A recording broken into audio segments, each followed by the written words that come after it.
Welcome back, YouTubers, to another WWE vlog in HD with me, Mr.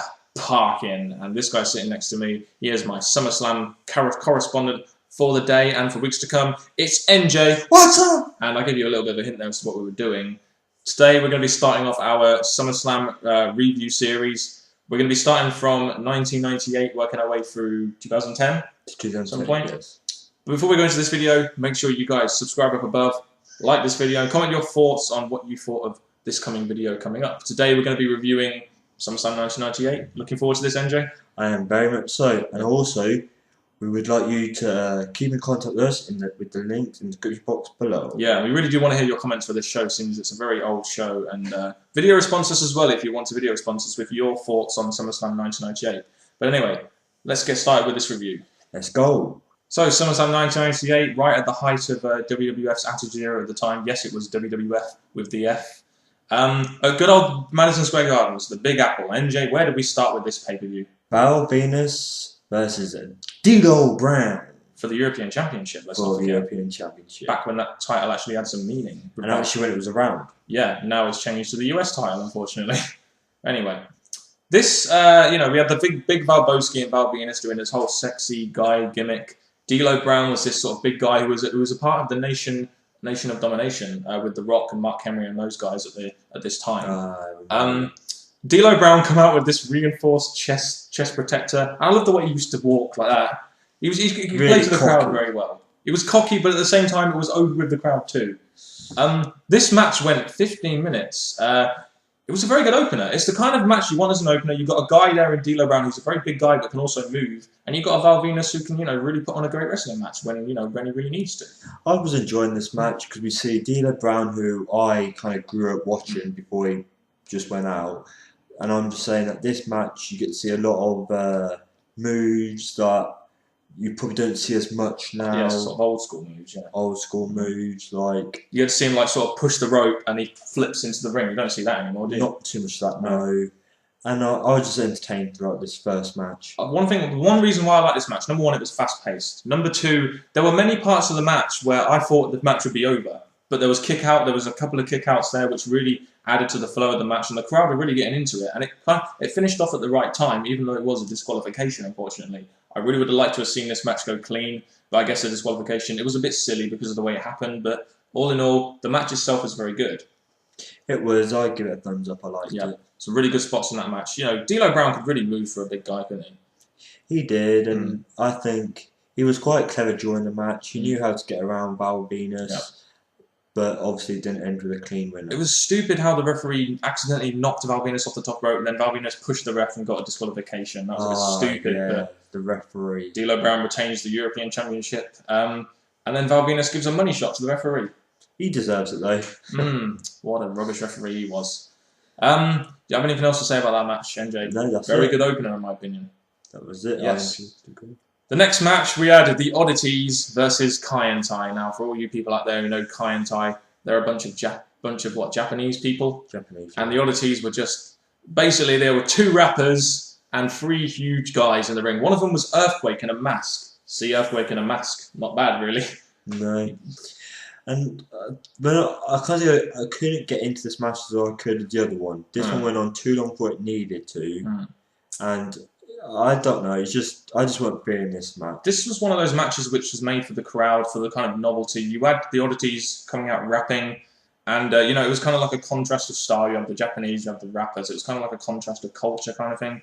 It was three guys against four small guys. It was kind of like a match for laughs. You had like these little gimmicky things with like Kaientai doing rock paper scissors. Blah blah blah. They're doing the team up. You had like one big guy knocking out four people at Kaientai. I like that move. It was just really, the way it was done was good, but I felt it went on a bit too long because towards the end I was kind of thinking to myself, this needs to end. Because it's kind of getting a little bit stale now. Yeah, it's just like when they first came out rapping, I thought, oh dear. Straight away I just thought, this is not going to be good. Yeah. The match itself, again I told you I didn't get into it. The match just kept going on, I just lost more and more interest. Yeah, the Oddities win. It's just one of them matches which hypes the crowd a bit. It's a little bit of a joke. It just went on for a bit too long, really. That is very true, yes. Yeah. Do you really have anything else to say about that match? No. Just Earthquake in a mask. I'm sorry.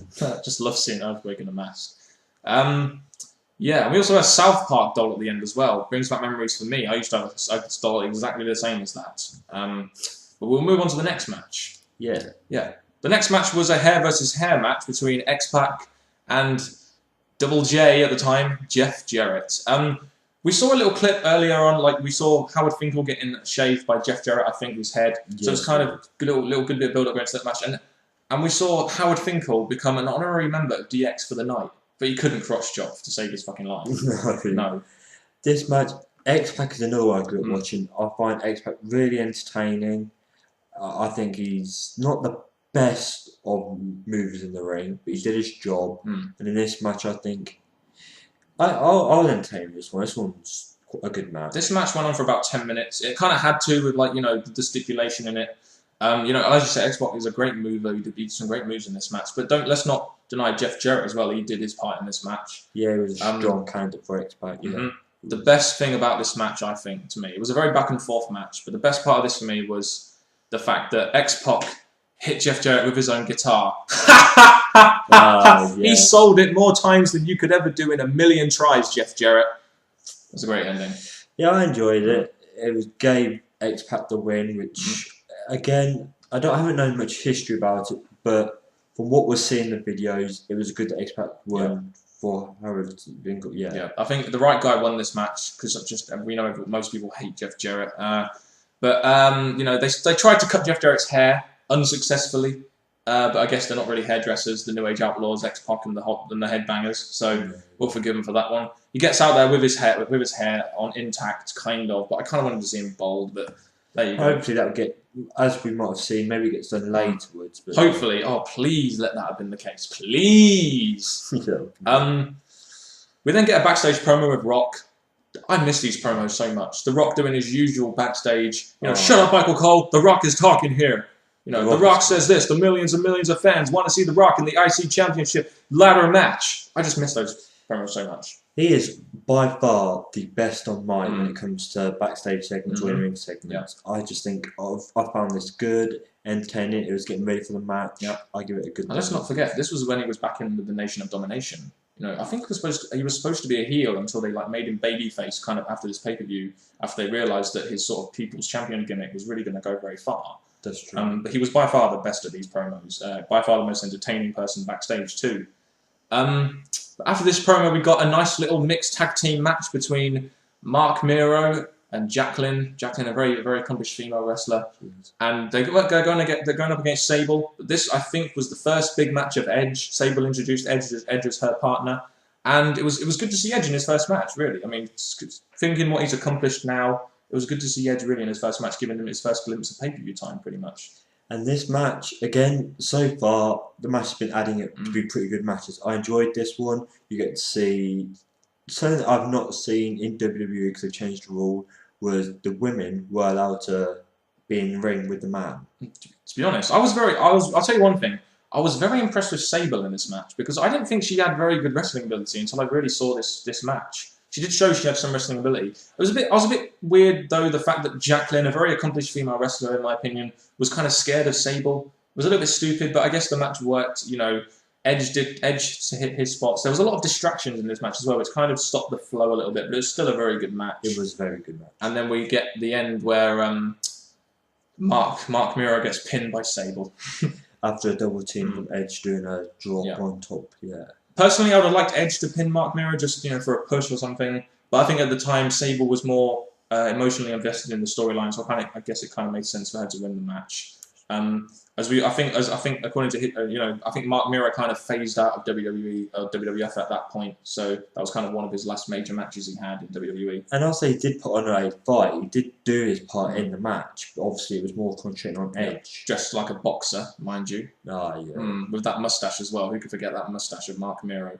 Should we move on to the next match then? Yeah. This wasn't really a traditional wrestling match, to be honest. This next match was Ken Shamrock, obviously known for his work in UFC and things like that, against Owen Hart in a Lion's Den match, which is basically like WWF's version or WWF's version of UFC, kind of. They had an MMA style ring in a different arena.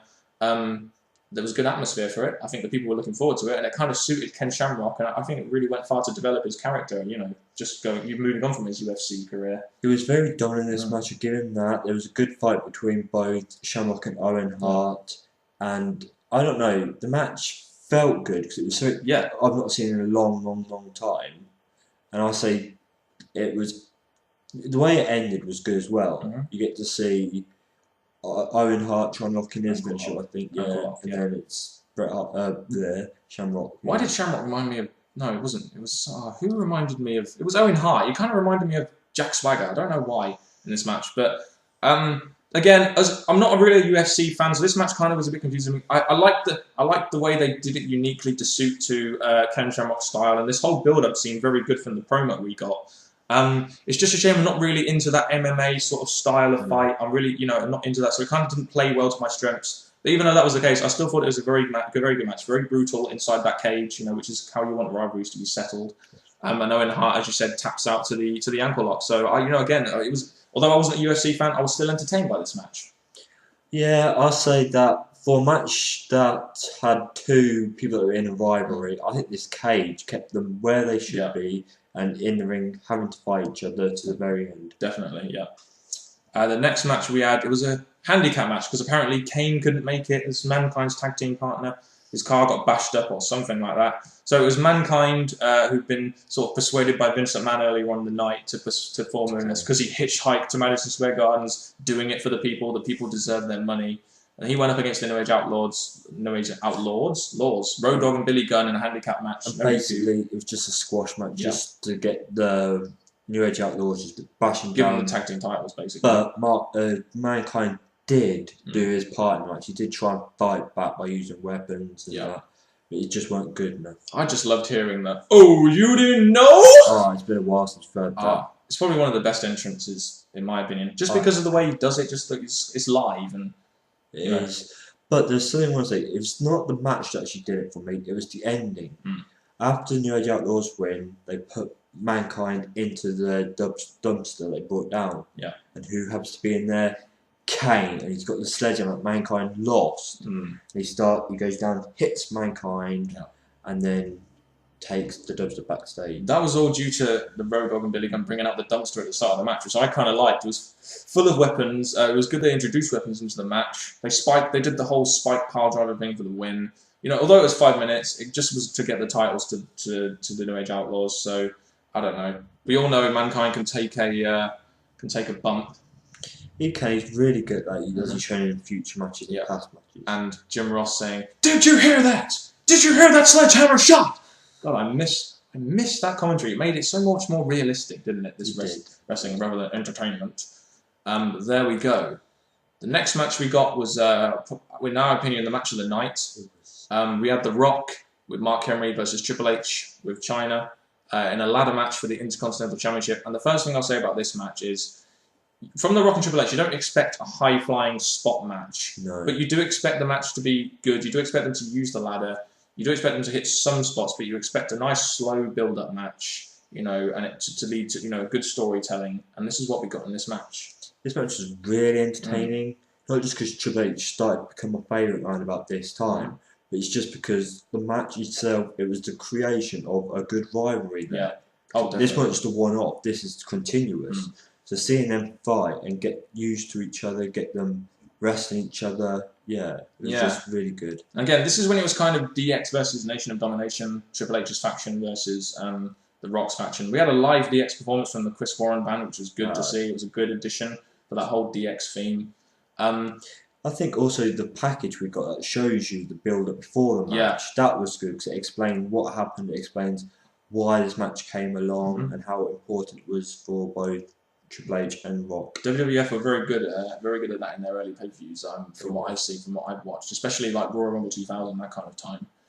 This match went on for 26 minutes. It told a great story. It was a great match. There was ladder spots. No high flying spots, as I said, but they didn't need to do that because they told the story very well.